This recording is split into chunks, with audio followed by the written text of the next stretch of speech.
Is there anything? Okay. Hey, we're live now. Just say that. Hooray! Welcome to the brand new podcast ever to happen in this podcasting world. Yep, ever. And welcome to the Gaijin Scars Podcast. We have two Gaijins, aka foreigners, talk about all things Japanese music. My fellow co-host.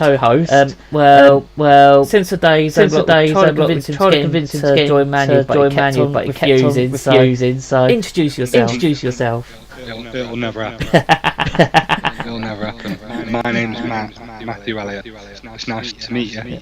I imagine if you're watching this or found a better time to kind of catch up in these busy times in which I imagine I will be the least liked member of this team. Apparently, Andrew was telling me before we started that we've already turned down for sponsors as soon as we found out that I was on it. So I don't know how that will go going forwards, but I'm happy to be here. And thank you for the opportunity. Let's get going. I can't think what to say now. Blown it.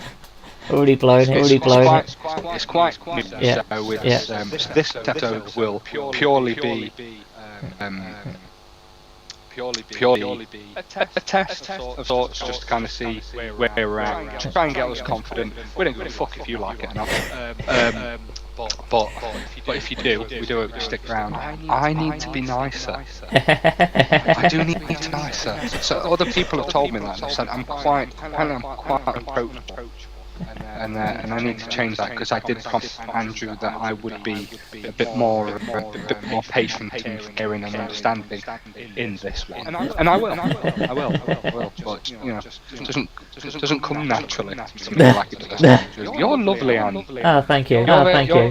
You're very patient. I'm just laugh what you come out with myself. I'm glad you do. Some people don't. Some people don't like it at all. Yeah.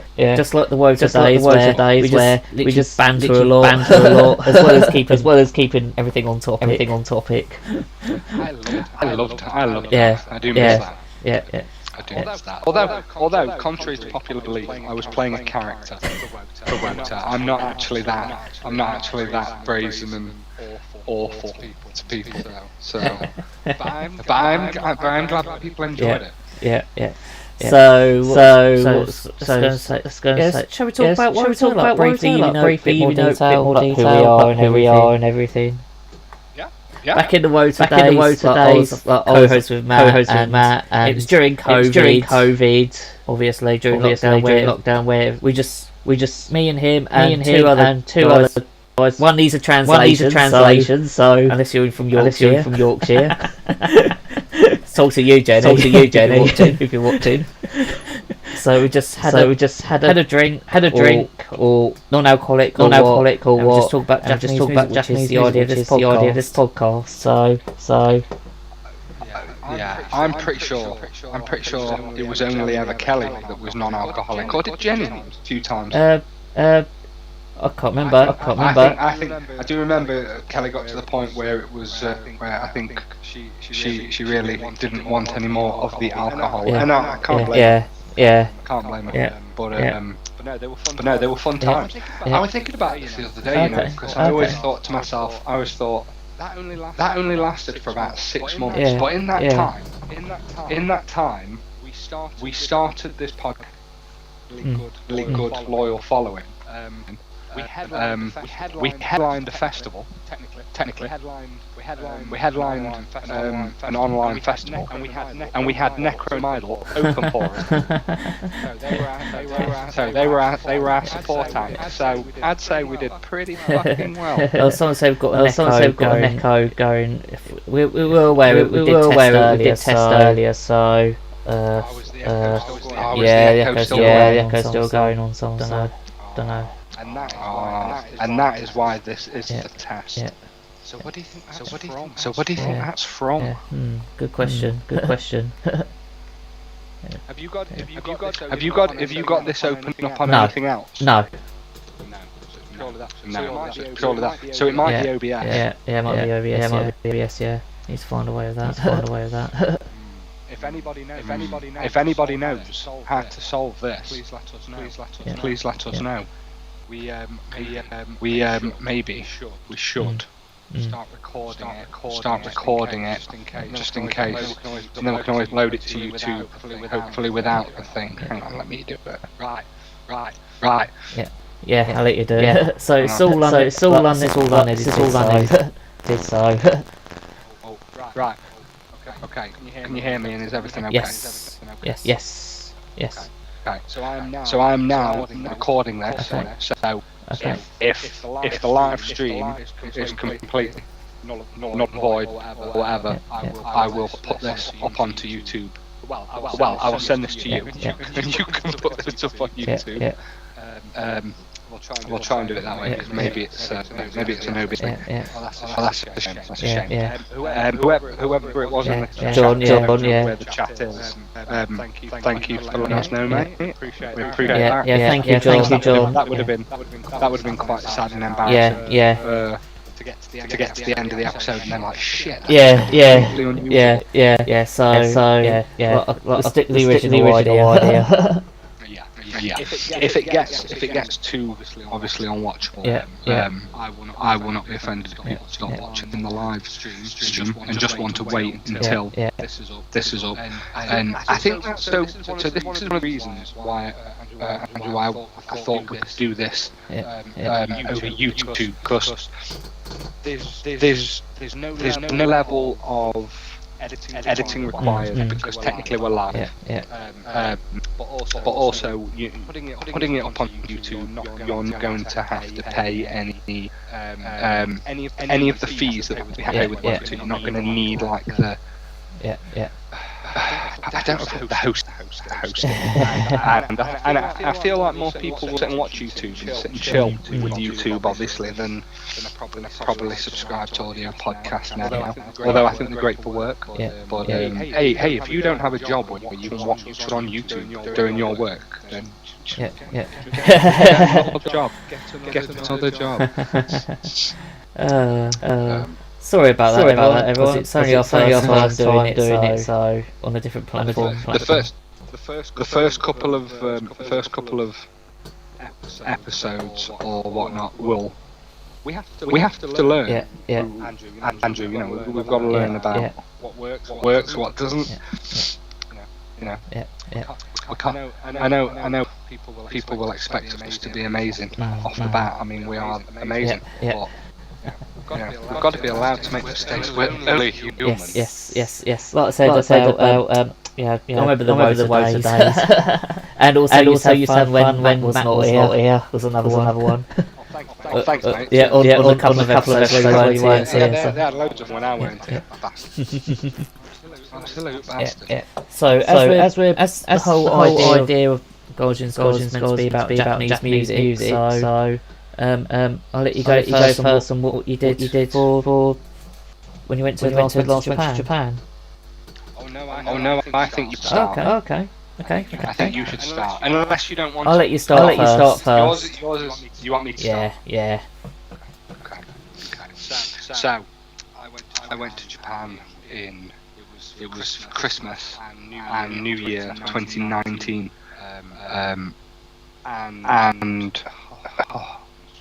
So, can you hear me still? Yeah. Okay. Sorry. Apparently it clicks out when there's just me talking. Weirdly. So I went out to Japan in December of 2019, and I stayed in Akasaka, Mitsuke, where the station is, and just around there was a hotel, a business hotel. I didn't realise at the time that it was a business hotel called Oh God! It was an APA. Okay. Hotel. Akasaka Mitsukai, I think it was. And it was shit.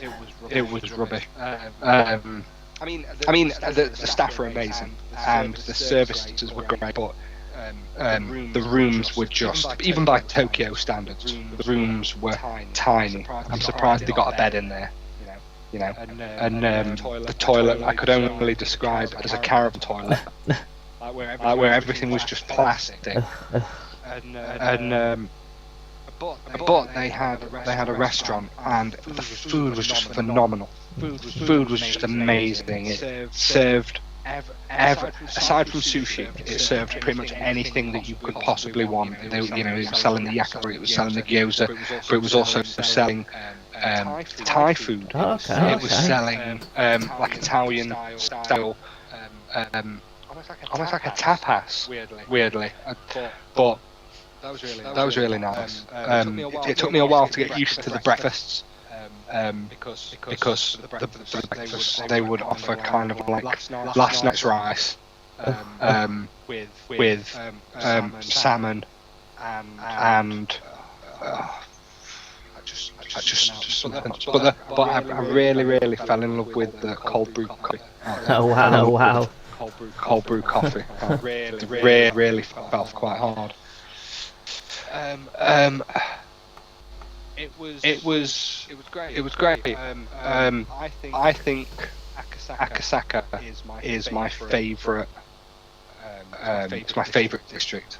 Okay. In Tokyo. So I obviously went to Shinjuku. I went to Shibuya. I went to Yokohama. I went down to Yokosuka, and it's kind of like tried to see a few things. I didn't venture out too far. I wish I had, but I didn't have enough money to kind of get on the Shinsen and head to like Tokyo, like a lot of folk do.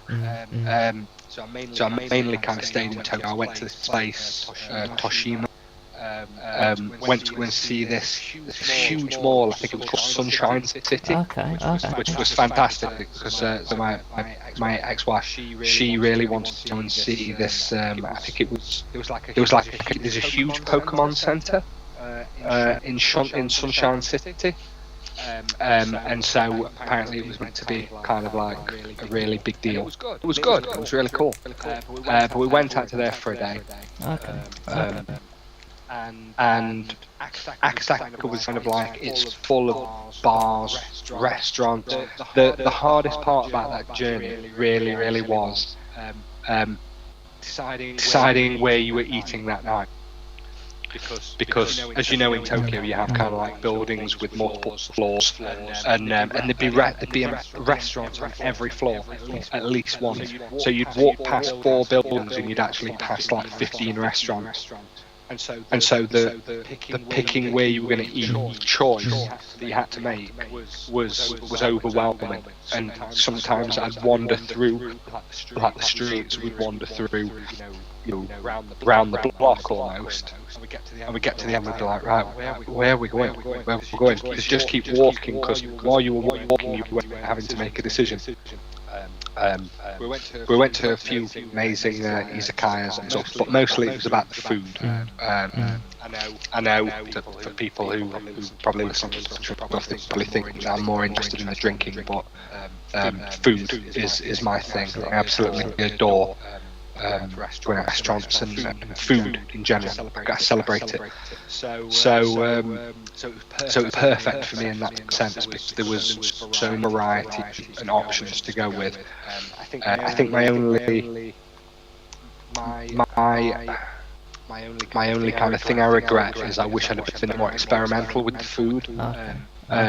So I love Japanese food. I love all this, that, and the other. But I think there were some nights where we'd been to a restaurant and we'd really liked the restaurant, and so we went back to that restaurant again because we didn't want to have to make the choice. So it was kind of like I went for comfort, where I really wish that I'd had kind of like a week and a half of a different restaurant every night. That kind of be my regret there. I went out to a few gigs while I was out there. I went to go and see Hanako-san. in Sugamo, in this cool little place, which I think was called, I don't know, it was called Heaven's Door or something like that. I could be completely wrong. I don't know. The kind of like the symbol of it is like the side of a lion. So I don't know. But that was amazing. But it was in Sugamo, which I don't know if that was Tashima. But that was stunning. But on the night that I was heading there, because my ex-wife didn't want to go along. So I kind of like I got the metro there, and my phone died the minute that I got there. So I wasn't able to be like, oh, I've arrived safe or anything like that. So I was basically like, oh shit, well now I need to make sure I can find my way back to Osaka, which wasn't great. But I ended up going into this. I thought I need to grab a drink. I need to grab some lunch. I need to do something while I was waiting. So I arrived that early in case anything wrong. I should have known in Japan nothing's ever wrong. So I was always going to get there with ridiculous time to spare. And so I got there, and I ended up going into this little Korean barbecue restaurant, and the staff were amazing. I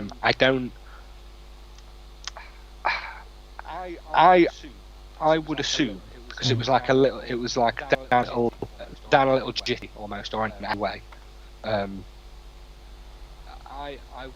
I would assume that they would obviously get a lot of patrons, and they had a lot going while I was there, but they kind of treated me as if they didn't get many foreigners there. So unless the customer service was just that amazing that when I walked in, they were like, oh my god, yeah, please come sit down and stuff. But they were giving me free soju shots and everything. And I was trying to speak to them in the very small amount of Korean that I knew, and they loved that and kept laughing at me. And then they just kept supplying me with more soju. And in the end, I think I ended up in like some bulgogi beef or something, and I'm sure that the whole experience only cost me something like what would it be? Maybe 2,000 yen. 2,000 yen. So it was like 14 quid, something like that. So that was fantastic. And then I made my way out to where the gig was. It took me ages to find it, but I managed to find it. I kept having to show people because I'd been savvy. And if you're traveling, guys, do this. There's 3 things you should always carry on you if you are traveling in a country where if you can't read and you can't write it, and you don't necessarily know where it is, the first thing you should always do is you should print yourself a card with the address of your hotel. Okay? So that if you are ever lost, you can turn around to somebody, taxi, or anybody anywhere and say, there. Okay? We can always take you back to your hotel. The second thing is I made sure that I had printed the address of the gig. So I was able to, because my phone had died, I was able to go into like the 7-Eleven or the Family Mart and kind of show the address, and they would show me where to go. They kind of like point down the road. It was amazing. But that Family Mart would come very much in handy, because when I finally made it to the event, I got there that early that they were still queuing outside, and there was this amazing Japanese guy. I've got a photo with him somewhere. I'll have to try and find it. But he was really me to know any Japanese at all. So, but he looked like a punk. He looked like proper 70s punk. He was dressed up, and he was fantastic. And he was kind of like really trying to include me and stuff. And so I'd speak a little bit of the Japanese and stuff like that, and he was like, "Oh wow, squat." So that was fun. But they were all drinking, and I'd always thought that it's obviously frowned upon to drink like out in the streets and stuff, but they were doing it, and I thought, well, if you're doing it, I'm obviously doing it. So I wandered down back to the Family Mart, bought 4 cans of Strong Zero. God's sake. Then went back and I think I drank 3 of them before I went in. The other one, I left outside the entrance on the floor, like round the corner, and went down for the gig. Had a few like draft beers while I was in there, and as I came out, I picked my can up and used that to get back to the hotel with. So that was the Hanako show. That was great. That was great fun. There's the photo where it's not Hanako. He was the support idol. Kelly's gonna fucking hate me. Yes, I was gonna say like Kelly and like the Warrior guys are actually in the chat now. So yeah, so is she in the chat? Yeah, they're in the chat now as well as Terry. So that's why I didn't want to interrupt because it was so funny. Jeez. Yeah, Kelly and kind of saying soju because you mentioned it, and yeah, Kelly at one point says, "Oh my god, it's a Wota budget, lol." It's not a budget. We've got no money. We've got no money. It's a little cost. Yeah. But anyway, there was a photo of that, and I think it was actually Terry that sent me that photo on Twitter. On something when I'd got back to the hotel, and I think he sent me the picture and he said, "Oh, you've had fun," and it was a shot that somebody that I didn't know had taken, where she's spitting directly in my mouth. The photo is just like it's like a moment in time, perfectly captured, and was very difficult to explain once I got home. So that was that. I think that was the only gig I went to. When I was in Shibuya, and I didn't know about them at the time, I really fucking wish I did. I really wanted to go to Tower Records. Oh, I wanted good place. to do that shit, all of that stuff. And I knew that I wanted to go in and I wanted to try and find an Ikimono Gakuri CD, because I'd always kind of like paid to import them, and I love them. I love that group, and I really wanted one that I couldn't find, because for whatever reason I just hadn't been able to import it. I didn't find it, so I didn't get it. But there was this big long queue outside, like kind of next to it, and they were saying, "Oh, if you're here for the event, obviously queue, but if not, you can kind of go in through the store and stuff." And I turned around to somebody and I said, "Oh, like, what are you queuing for?" And they said twice. And I didn't know at the time, but I fucking love Twice now. I think they're brilliant. And I was just like, oh wow, oh cool, okay. And I knew K-pop. I've always kind of had like a bit of a hand on K-pop, but I had no idea who they were. But they're fantastic now. So I kind of regret that. And on the last night before I was going home, there was the WAC family show at the Akasaka Blitz, which was literally a 5-minute walk from my hotel, and I did try and get into the event at the Blitz, and I was speaking to him, and I was like, look, is there any chance? Is there, in broken Japanese, just kind of being like, oh, please, and this, that, and the other, and he was like, obviously no, obviously not. But then I tried to bargain with him to say, well, can I go to the merch store? Can I go and like buy anything? And he was genuinely going to let me go, where he had to kind of, well, I think he would have, but he ended up, he asked somebody like over the radio whether he'd be allowed to let me in for it or something like that, and the answer was no.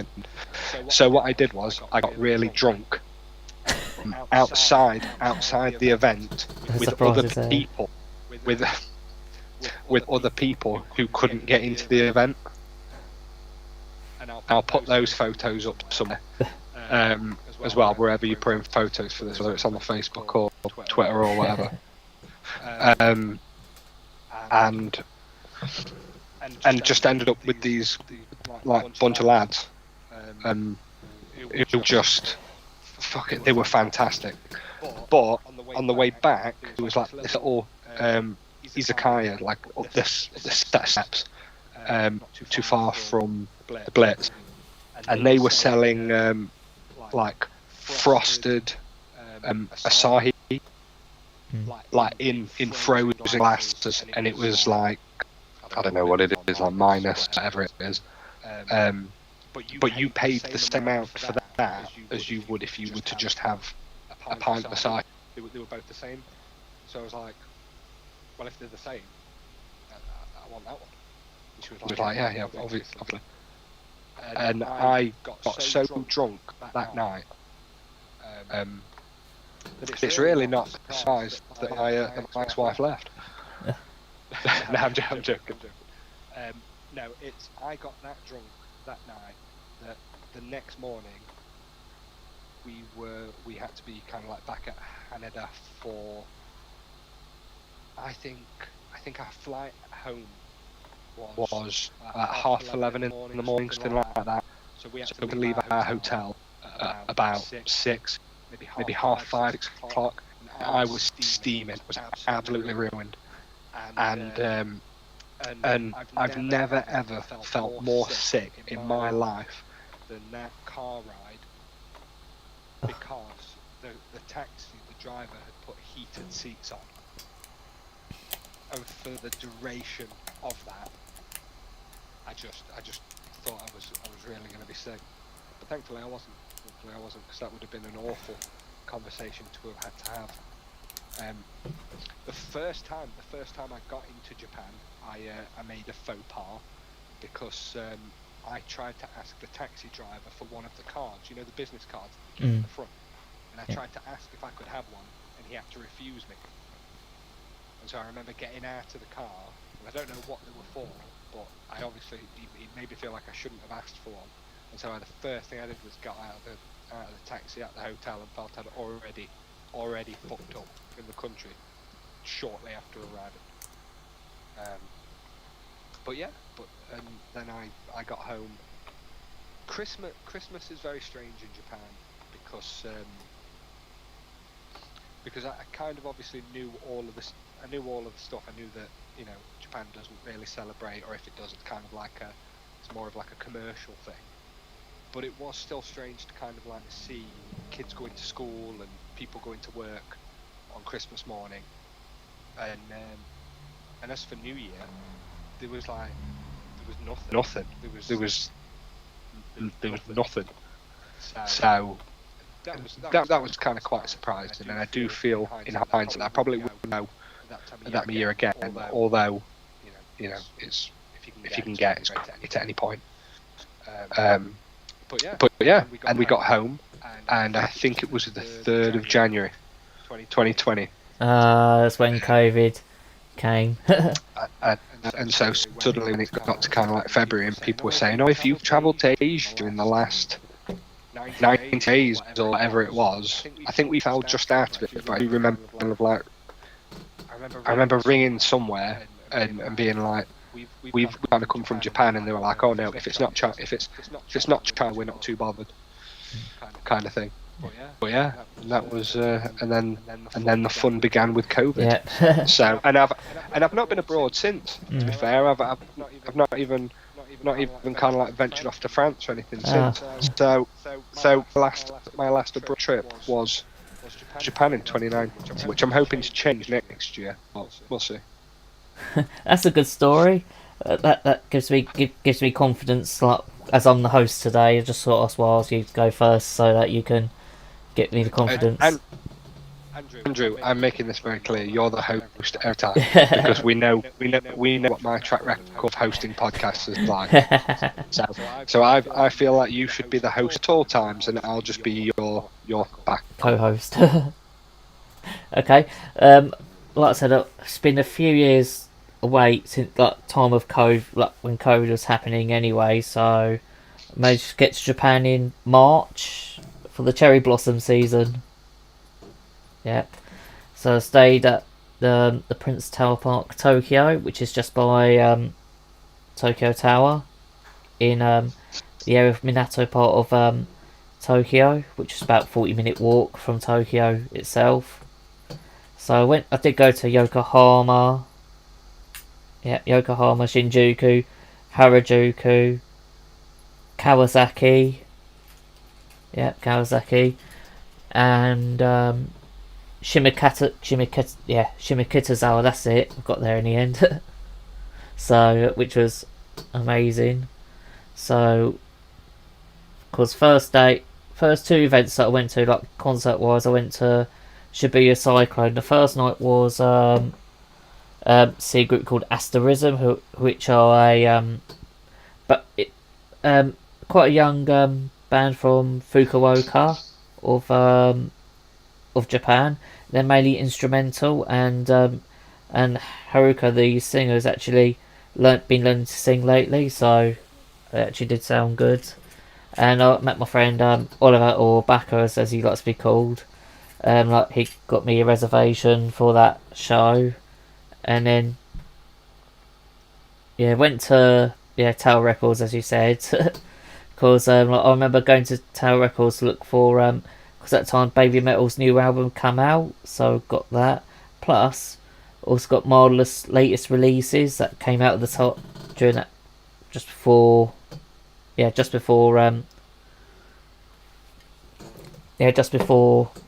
then, so which is good. So I haven't had a chance to listen to them all properly yet.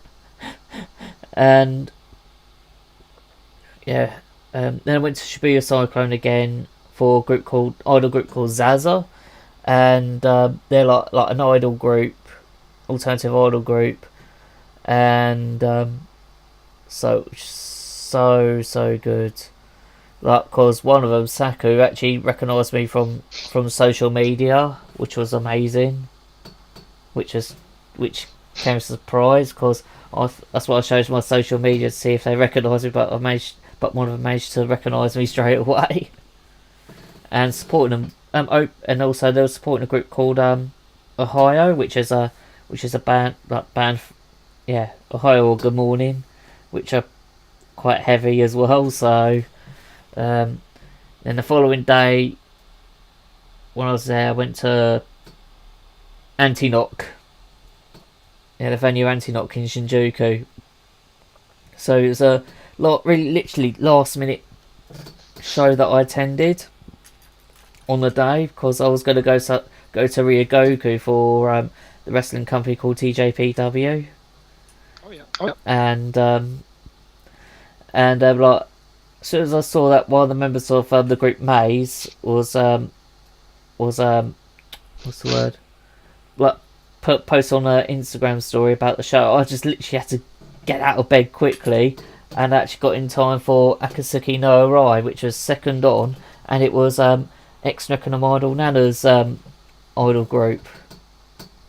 Fantastic. Yeah, and so they were pretty damn good. And then I don't know what to get ahead of an idol group called BKSN. I can't remember what it stands for, but they were pretty damn good. And then Maze were on after. So, which Maze are very, very heavy when it comes to their music, like especially around the instrumental side. And they've got two growling singers named Asagi, and Gomer. That's it, Gomer. What a name. Gomer. Yeah, Gomer. And then when it came to Checky session, saw Akatsuki no Arai, and as soon as I told Nana, I was like, I went long time no see, and she said the same thing as well, which was quite happy about. And then saw Maze, like their Checky session, and one of the members, Uzume, recognised me from social media as well. So every time, when I was in Japan, and I told them it was my first time in Japan, they actually said "Welcome to Japan" or "What was my favourite food?" Oh. And what was your favourite food? My favourite is ramen, and the other is sushi and takoyaki. Yeah, and going back to like you said, as you said, I I went to, and that same day I went to Ikebukuro, to a venue called Ikebukuro Black Hole. Yeah, and that was my first time going to Ikebukuro, and had I can't remember which group it was, and the main headline was it was a covers group called Kiss. Cheetan Does Kiss, so it was a mascot covers band. They were doing like they're all mascots, and they were like singing Japanese covers. And the bands that I saw before that, one of them was Little Lilith, which are a female gent band, which I've heard rumours going around that they'll be doing it, that they're coming to Europe later on in the year, like later part of the year. And Fate Gear were also playing, which they played in July in the UK, so just before Hyper Japan. Yep. And then here's one interesting story. I hung out with a group which Amanda knows as well, called Takashima. Well, one was Takashima, and so we went to Ueno for one night, for the night, and he took me to an izakaya, and I was just about to help him out with the bill, and he said, "No, it's all on me tonight. I'm treating you tonight." I was like, "Oh, okay," which I wasn't expecting. And the food was nice. Had sizzling gyozas, which was nice, and other bits as well. So yeah, went to Yokohama a couple of times. One was Chinatown, and the other was the Gundam factory, which was just nearby, which came as a surprise. And then one night I went to Yoyogi Park, which is in Harajuku. Heard of that? Yeah. There's a group called Risky Melody, and they did a street performance which are called Road to Cheetah, because they were going to celebrate their 9th anniversary show in Kawasaki, which I'm going to talk about shortly. Yeah, as in the venue, Club Cheetah. And so 3 of the members they did a free street performance. 3 of the members did a street performance, and I've got checkies, and it was under the cherry blossom as well in Yoyogi Park. Amazing. Yeah, and then, like I said, went to Kawasaki to Club Cheetah to see, which Tom likes. I know he likes them really much, and Banzai Japan. And they're no other group, and each member represents each prefecture in Japan, and they were doing checky sessions before they actually performed. And it was so cool because they had 3 or 4 costume changes and 1 new song with new costumes as well, which was damn good. And that's all I can think of for now. So, in terms of Yogi Park, I too went there. Were you unfortunate enough that you had to use the public toilets there? No. My word. I never again. Never. I mean, I've seen the public toilets in this country, but no, the ones there. Although it was the first time that I did use a traditional style Japanese toilet, so I appreciated that. Oh dear. But no, I went to Yogi Park. I know you mentioned Yokohama. Yeah. I just remembered that when I was in Yokohama, I went to the Cup Noodle Museum. Oh yeah, I forgot about that. And I don't know why, because I never intended to go to the Cup Noodle Museum. But I'm glad I did, in a weird way. I'm really glad I did. And I did something else in Yokohama, but I can't remember that yet. So I'm gonna have to take a trip down memory lane for that. I should have really thought about it for this, because I know you wanted to talk about the trips. So I did kind of like take photos of everything, of like everywhere I went. So I'll have to try and remember, because unfortunately I am of the Stone Age generation now. I'm of the generation now where I have to back everything up onto external hard drives that I do not have with me. I have to store them away lest the children find them and do ungodly amounts of things to them. So, but no, Yokohama was. I thought that was beautiful, and Yokosuka I always wanted to go for Shenmue. I wanted to go to Dobuita. So that was a fun experience. I really wish that I'd gone to where. So I've got a drama from the 1990s that I absolutely adore. As far as Japanese dramas go, like I have like two solid Japanese dramas. My first is one called Beach Boys. Okay. From 1997, and it's like my favourite Japanese drama. I watch it at least once a year. And every time me and my fiance and the kids go to the seaside, I put that soundtrack on in the car. It drives Sean mad because she's so sick of hearing it. But that was kind of like filmed in like a seaside part of Tokyo, like the geography of it is like you have Tokyo there, and then it's like just off to the side here. It begins with a T, like a Tom, whatever. But I wish I'd have gone there. That'd be what I'd do next. If I was going to travel into, I'd probably do Narita Airport, because that's kind of that side, isn't it, of Tokyo? And then I'd go down there and then maybe see about kind of going off to Kyoto, Nagano, all that rest. The good stuff. I've just realised I've gone from like there to there, but I'd travel. I'd have time with travel. Be nice. Yeah, because like I said, what's carry on. Oh, sorry. No. Okay. Oh, I was going to say, yeah, like, when you was, like you said about Yokohama, did you go to Chinatown? No, I don't think so. Or should I say that part of Injincho? No, I don't think I did. So I walked across Harbour. I went across the bridge. I went to the museum. Went past the like the big Ferris wheel. Oh yeah, I know. I genuinely can't remember what we went to Yokohama for initially. Because I just know that the Cook Museum was like, we were there and it was like, oh yeah, let's give that a go. Why not? We went to it wasn't Yokohama. We went to the Sky. We went up the Sky Tree on Christmas Day. I went up the Sky Tree when I went. Went up the Sky Tree on Christmas Day. Went to the aquarium. That's an experience. The Sky Tree. Yes, it is. And we were quite fortunate because it was Christmas Day. For Christmas Day, it was a nice day. So you got amazing views.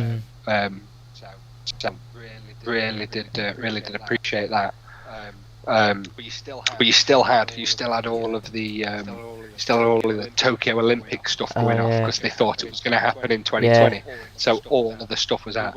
We went to is it Asakura? Yeah, Asakusa, yeah. Asakusa, yeah. We went there. So we went there on New Year's Day, and it was packed of people, obviously, kind of like making all of like paying tribute to the shrines and whatnot. Just stunning. But what stands out for me is the food and the people. Everybody was just amazing. I made another faux pas when I tried to tip. Which is a big no. I wasn't even thinking because I was drunk.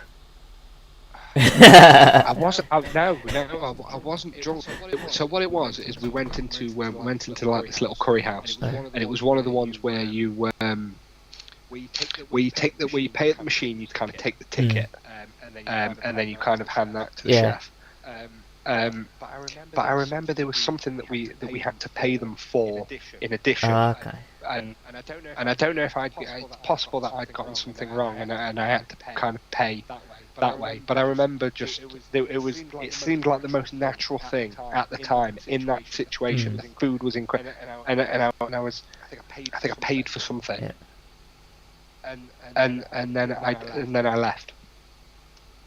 And I didn't like, it wasn't like a big gesture. I wasn't trying to be like, oh, no, for you it was amazing, and it was none of that. I gave the money and I just left. And I was quite a way down the road, like down the street, and I heard this kind of like of like these footsteps, like oh dear. running, and I just turned around and as I did, I saw the waitress running down for me with the change. And I have never been so. I know that's not. I've been embarrassed a lot of times, but I was so embarrassed.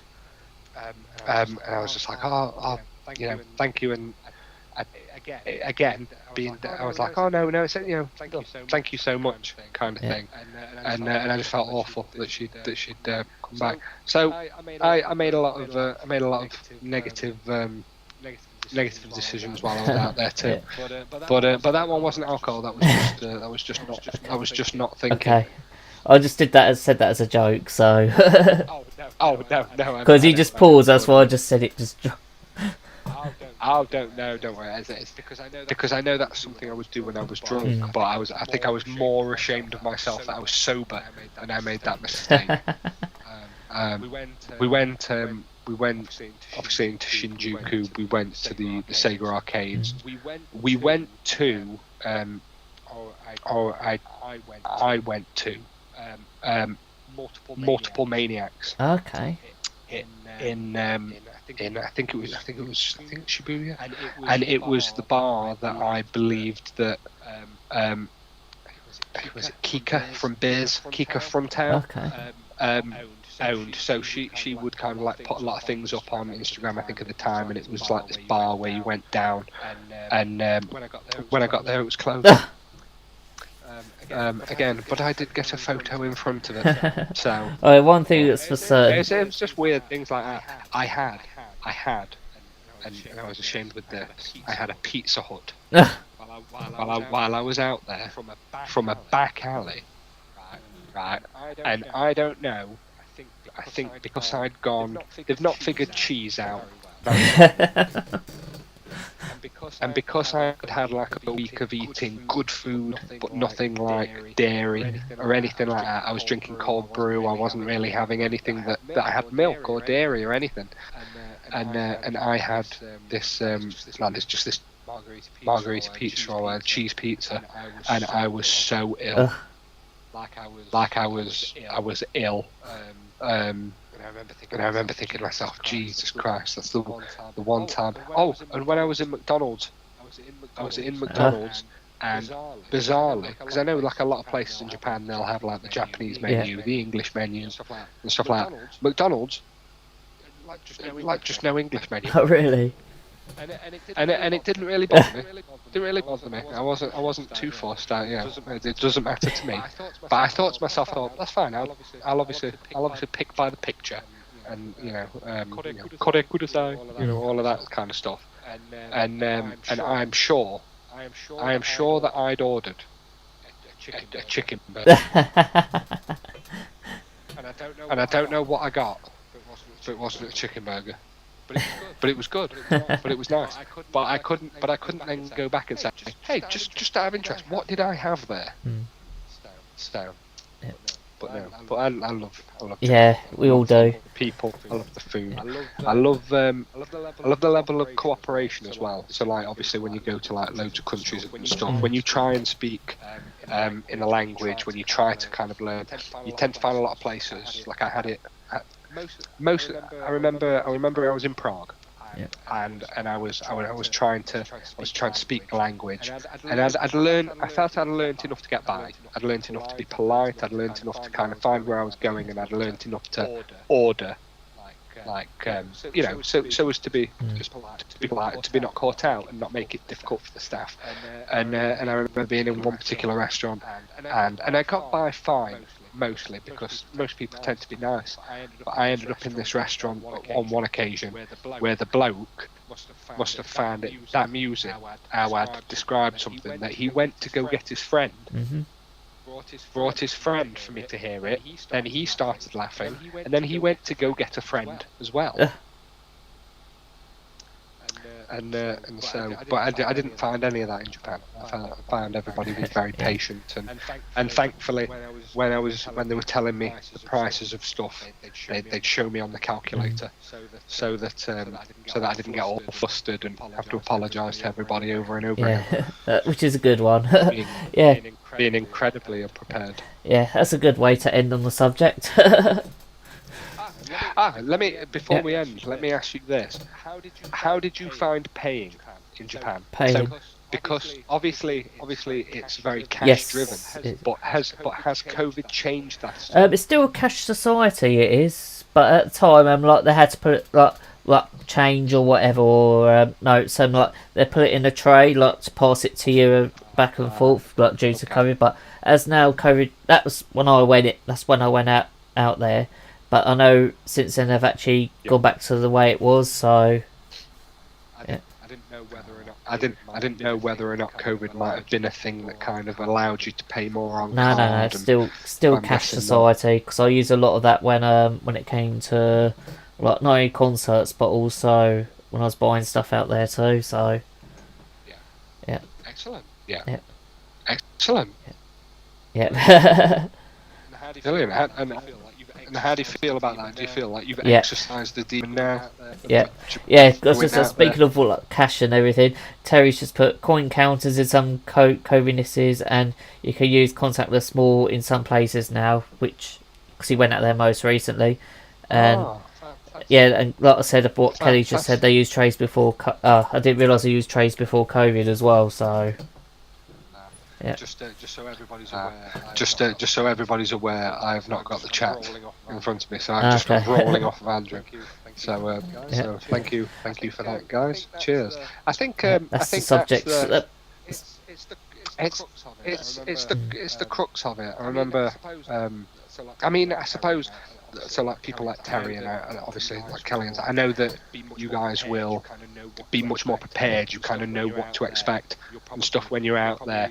You're probably smarter than me in the sense that you will always have the cash that you need on you at all times. I remember having to dip out of the Hanako gig. Thankfully, she wasn't performing at the time. But I had to dip out of the Hanako gig to go back to the Family Mart to withdraw more money for the bar. And I just thought, and I was so confident that I'd taken enough. But no, I still had to kind of like dip out and go and find a Family Mart with an ATM because this just don't exist. ATMs just don't exist. Yes, so I was just going to say it's in a convenience store. I really wanted to kind of like try and send myself a package from out there and to send it home, but it looked far too complicated. I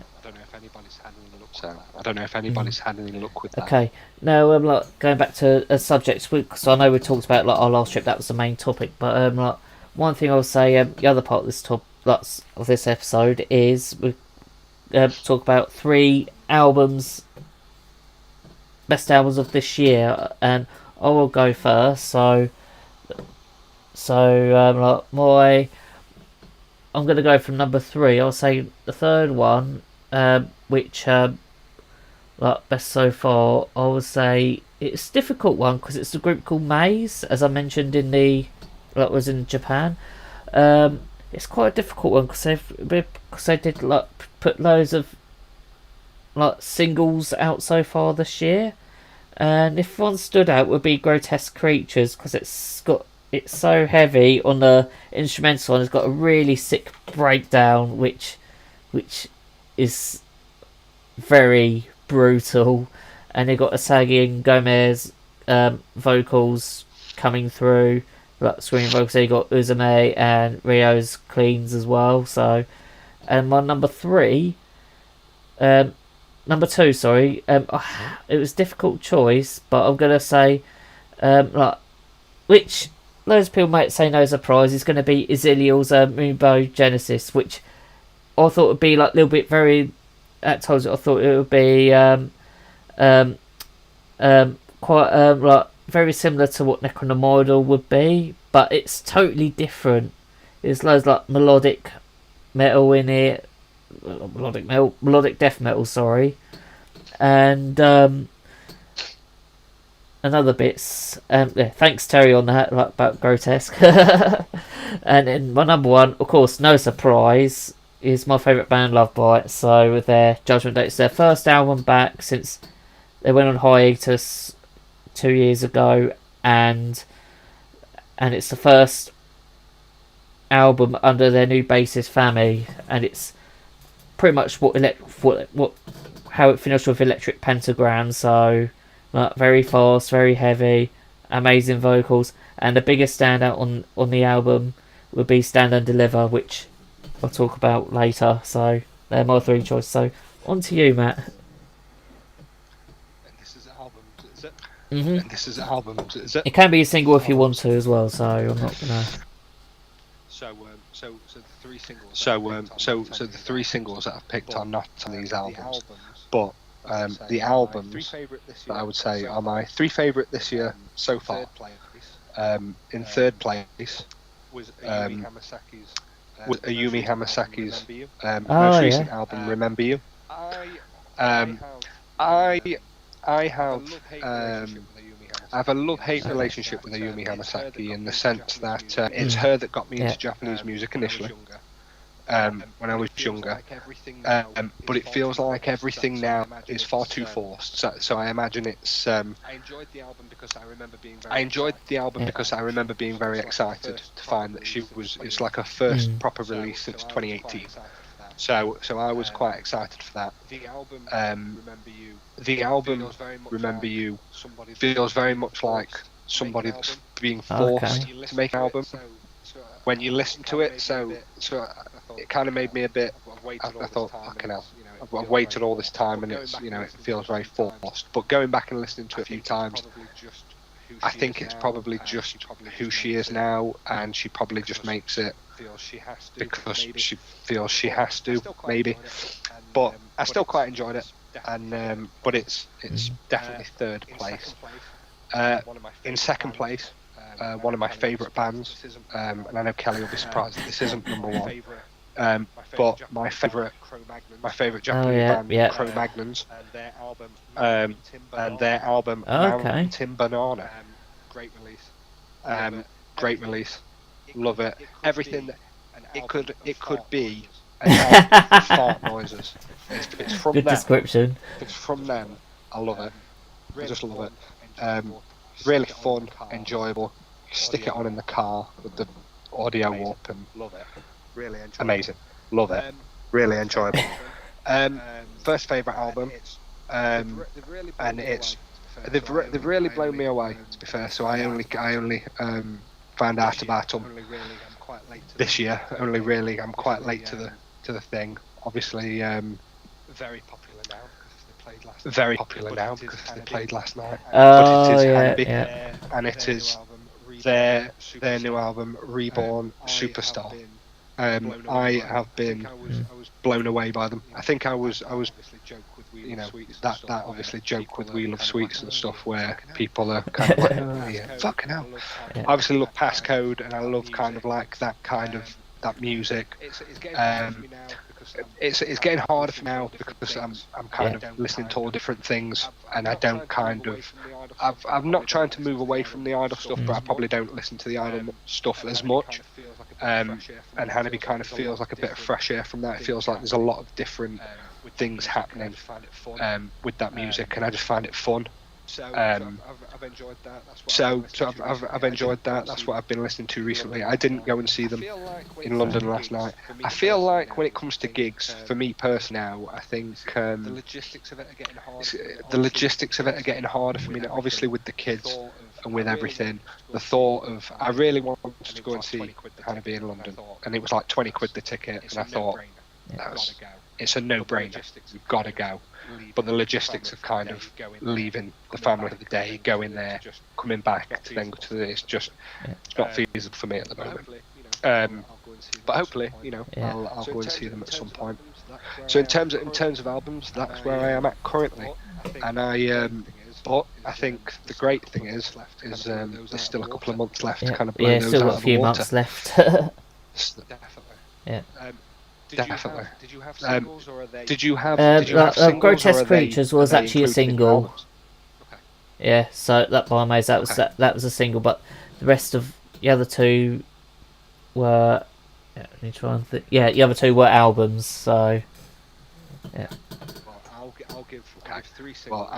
give three singles as well, if I may, that are genuinely relatively recent. I think only in the last couple of weeks. So third place it'd be the group Chili Beans, with a track called Raise. That's good. I believe that's the theme song or the new theme song of One Piece. I don't watch that, so I'm not sure. But that's what it kind of comes up with when you try and go for it. So that I enjoyed. Forgive me if I butcher this, but Indigo Laen, with their song, the English term is forgetful, but the Japanese word is apparently Wasure Poinda. So I apologise if I've got that wrong. And Utada Hikaru's new single Gold. I love Utada Hikaru. I love what she puts out. I enjoy it. It's a bit more easy listening now. It's less ballady and it's more just kind of pretty chill. And I like that because, again, at the end of the day, at the end of a long day, sometimes you just want to relax. And I found myself, and this is not Japanese, but I found myself listening to cafe jazz. Does anybody in the chat familiar with that? I think it's like people listen to lo-fi and stuff like that, but it's just relaxing in a cafe. Sometimes you can just put doing his old BS. Get around doing the house chores and stuff with it keeps the anger at bay, which I like. Fair enough. They're my singles. So audience, please, everybody there, please tell us your picks and what you like. Hit us up.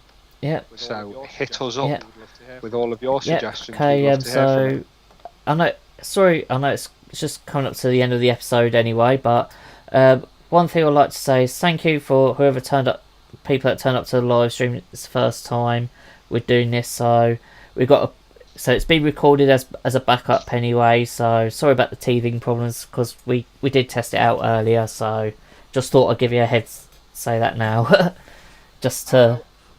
I will just say as well, like obviously with it being the first one, and like I said earlier, we're obviously going to have issues and stuff, but we will hope to kind of make it better as we go along. But I will say a massive well done to Andrew, because the last couple of days we've been trying to work this out. We went through all the ideas and stuff like that, and then we were like we should do it this way because more people are likely to watch YouTube than to listen to the audio podcasts. It saves us on hosting, all that good stuff.